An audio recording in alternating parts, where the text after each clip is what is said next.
Hi everyone, मैं प्रियंका और आपका स्वागत है मेरे channel home and much more में। हमारे घर में किसी न किसी तरीके से तो प्लास्टिक आता ही रहता है, फिर वो ग्रोसरी में मैदा हो, आटा हो, दालें हो या फिर कपड़े या फिर कोई और प्रोडक्ट्स। तो इन सारे प्लास्टिक्स को डायरेक्टली डस्टबिन में डालने से पहले हम कई तरीक़ों से रीयूज़ कर सकते हैं, क्योंकि इनमें से काफ़ी सारे जो प्लास्टिक्स होते हैं मोटे होते हैं, अच्छी क्वालिटी के होते हैं और आराम से आप इन्हें क्लीन कर सकते हैं रीयूज़ करने से पहले। इस वीडियो में मैं आपको कुछ इंटरेस्टिंग हैक्स दिखाऊंगी जो बहुत ईजिली एंड एफिशिएंटली आप अपने घर में यूज़ कर सकते हैं। चलिए वीडियो स्टार्ट करते हैं।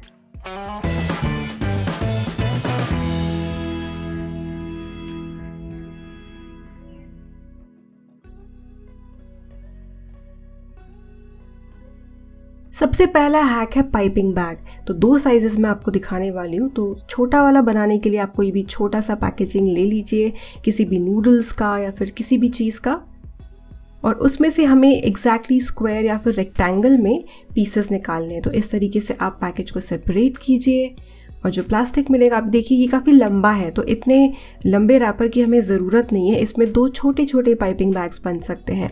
तो जो पाइपिंग बैग्स मैं अभी आपको दिखाने वाली हूँ, मैंने बहुत बार द टेरेस किचन पे इससे मेयो या फिर चॉकलेट वगैरह पाइप किया है, अगर आपने देखा होगा तो यूँ इस तरह से रोल करना है। ये आपको प्रैक्टिस से आ जाएगा, डिफ़िकल्ट नहीं है। सबसे पहले आप टिप की ओर टेप लगा दें और उसके बाद एंड्स पे आप इस बात का ध्यान रखें कि जब आप इसको कोन का शेप देंगे, इस प्लास्टिक को आप कोन का जब शेप देंगे तो थोड़ी सी ओवरलैपिंग हो। ओवरलैपिंग अगर होगी तो आपका जो भी ये कोन है, इसमें से चॉकलेट या फिर कोई भी थिक पेस्ट लीक नहीं होगा। अभी आपको सिर्फ एक डेमोन्स्ट्रेशन देने के लिए मैं इसमें चॉकलेट स्प्रेड डाल रही हूँ।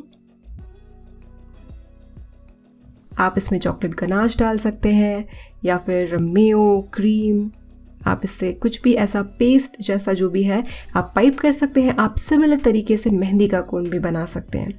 बस ऊपर के एंड्स को सील कर दें और जितनी थिकनेस आपको चाहिए उतना आप कैंची से काटें और इसे पाइप करें। जब मैं छोटी थी, आई थिंक 5th या 6th स्टैंडर्ड के अराउंड, तब मुझे मेहंदी लगाने का अचानक से बहुत ज़्यादा शौक आया था। पर उस टाइम पे जो मेहंदी के कोन है इतने पॉपुलर नहीं थे, इतनी आसानी से वो अवेलेबल नहीं होते थे। तब मैंने ऐसे बहुत सारे कोन्स बनाए थे। तो इनिशियली मुझे प्रैक्टिस नहीं थी, तो बहुत बार मेहंदी लगाते लगाते बीच में ही जो मेरे मेहंदी के कोन होते थे वो फट जाते। बट अब मेरी काफ़ी प्रैक्टिस हो गई है, तो मैंने जो आपको टिप दी कि प्लास्टिक की अच्छी ओवरलैपिंग रखें, तो अगर आप वैसा रखेंगे तो साइड से कोन फटेगा नहीं, यानी उसकी जो एजेस हैं वहाँ से वो लीक नहीं होगा, बाहर नहीं आएगा जो भी आपका मिक्सचर है। अब मैं थोड़ा सा मोटा कट करके आपको इससे पाइप करके दिखा रही हूँ।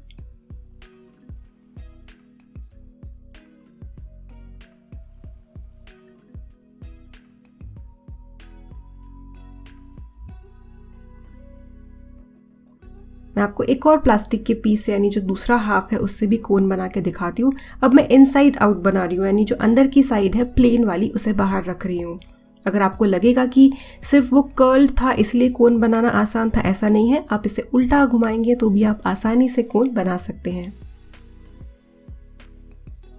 अब है हैक नंबर 2। हैक नंबर 2 में मैं आपको दिखाऊंगी बड़ी वाली पाइपिंग बैग। बड़ी पाइपिंग बैग जिसमें आप पाइपिंग नोजल को लगाकर आप केक पर डिज़ाइन बना सकते हो। इसमें भी ध्यान रहे कि आप कोई बड़ी सी थैली लेके जब इसका कोन बनाएंगे तो अच्छी ओवरलैपिंग होनी चाहिए।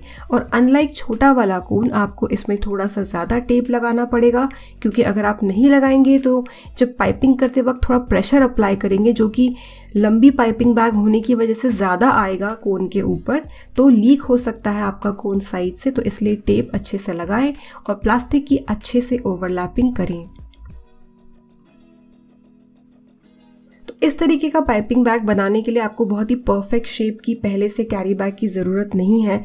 जो भी आपके पास बैग है बस वो थोड़ी स्टिफ होनी चाहिए। उसे कट करें, उसमें से एक बड़ा सा रेक्टेंगल या फिर स्क्वायर निकाल लें और फिर अपने हिसाब से, यानी छोटा, बड़ा, मीडियम, जिस साइज़ का आपको पाइपिंग बैग बनाना है आप बना सकते हैं। तो ये देखिए, मैंने आपको कहा था ना कि इसमें ज़रा एजेस को ज़्यादा सील करना पड़ेगा। तो ये जो ओपन एज है यहाँ मैं सील कर रही हूँ टेप लगाकर।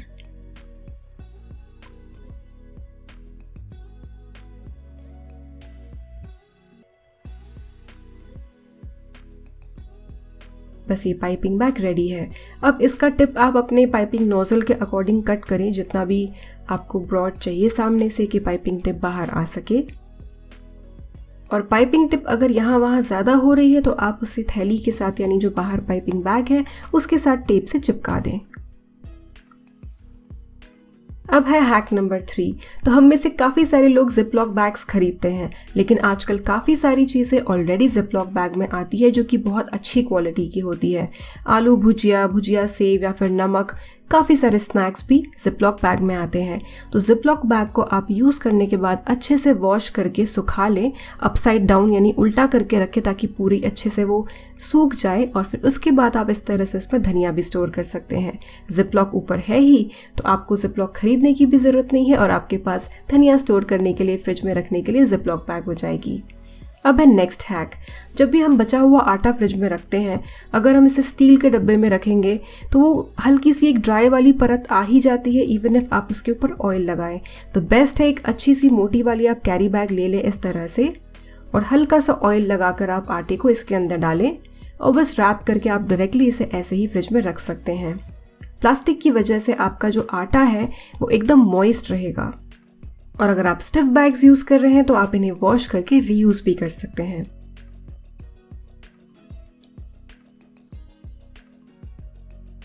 ये है एक थोड़ी सी स्टिफ कैरी बैग जिसे मैं ओपन कर रही हूँ पूरी तरह से। आपने द टेरेस किचन पर देखा होगा कि कई बार कुकी का डो या फिर बर्फी का डो हमें प्लास्टिक शीट के बीच में रोल करना होता है क्योंकि डायरेक्टली चकला बेलन पर वो चिपक जाता है। तो इसके लिए आप इस तरह से प्लास्टिक का रीयूज़ कर सकते हैं। तो ये देखिए मैंने इसे पूरा ओपन कर दिया है, इसे मैं क्लीन कर रही हूँ। इसमें हल्का सा ऑयल लगाकर आप जो भी आपका डो है, इनफैक्ट आप इसे पापड़ बनाने के लिए भी यूज़ कर सकते हैं, जो कि द टेरेस किचन पर मैंने आलू के पापड़ बनाने में यूज़ किया है, या फिर आप पूरी बना सकते हैं या फिर बर्फ़ी, काजू कतली, ऐसी सब चीज़ें। मैंने इस तरह से 2-3 साइज़ में कैरी बैग्स कट करके रखी हैं। आपने द टेरेस किचन में इनमें से जो नेक्स्ट वाली है मैं आपको दिखाने वाली हूँ तो पक्का देखी होगी।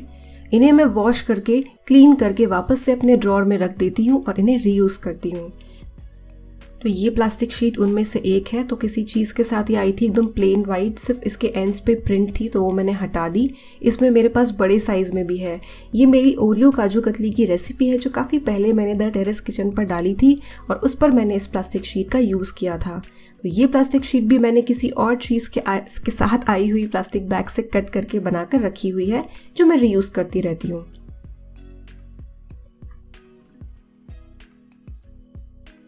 अब है आज के वीडियो का फाइनल हैक। तो आजकल काफ़ी ट्रेंड है, काफ़ी चलन में है कि जो वुडन ट्रे होती है उस पर ऑयल की बॉटल्स रखी जाती है, चीनी चाय पत्ती के डब्बे रखे जाते हैं। मेरी जो वुडन ट्रे है उसका जो बेस है, इसके ऊपर एक काफ़ी वाटरप्रूफ सा लैमिनेट लगा हुआ है, लेकिन बहुत सारे लोग वुडन ट्रे यूज़ करते हैं। इनफैक्ट स्टील की भी ट्रे होती है, प्लास्टिक की होती है, बट डायरेक्टली ऑयल रखने की वजह से वो ऑयली हो जाती है। तो आप क्या कर सकते हैं, इस तरह से प्लास्टिक शीट ले लें, ओपन कर दे। मैंने ये बिस्किट का जो रैपर है उसे पूरा ओपन किया है और अपने ट्रे के अकॉर्डिंग मैं कट कर रही हूँ। तो आप क्या कर सकते हैं कि ट्रे में रखने के बाद बहुत ख़राब भी ना लगे, तो इस तरीके से सिल्वर या फिर गोल्डन कुछ ऐसा जो कि ट्रे में रखने के बाद अच्छा भी लगे, ऐसी आप कोई भी प्लास्टिक शीट ले सकते हैं, या फिर बेस्ट है कि आप ट्रांसपेरेंट वाली ले लें। तो इस तरह से आप अपनी ट्रे के अकॉर्डिंग बीच में से आप कट कर लें। और ये जैसे गिफ्ट रैपिंग पे लगाते हैं ना प्लास्टिक का टेप, वैसे ही मैं लगा रही हूँ।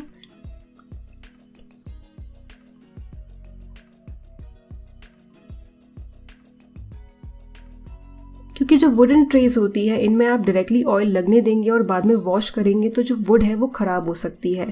तो ये बेस्ट तरीका है कि आप प्लास्टिक शीट रखें और इसे भी आप वॉश करके वापस लगा सकते हैं अगर ये स्टिफ है तो, अदरवाइज़ आप इसे डिस्कार्ड करके नई शीट लगा सकते हैं। आई होप आपको ये प्लास्टिक हैक्स पसंद आए होंगे। मेरे पास और भी है और मैं कोशिश करूँगी कि एक और वीडियो में अलग से उस पर बनाऊँ। मिलते हैं अगले वीडियो में, तब तक के लिए बाय।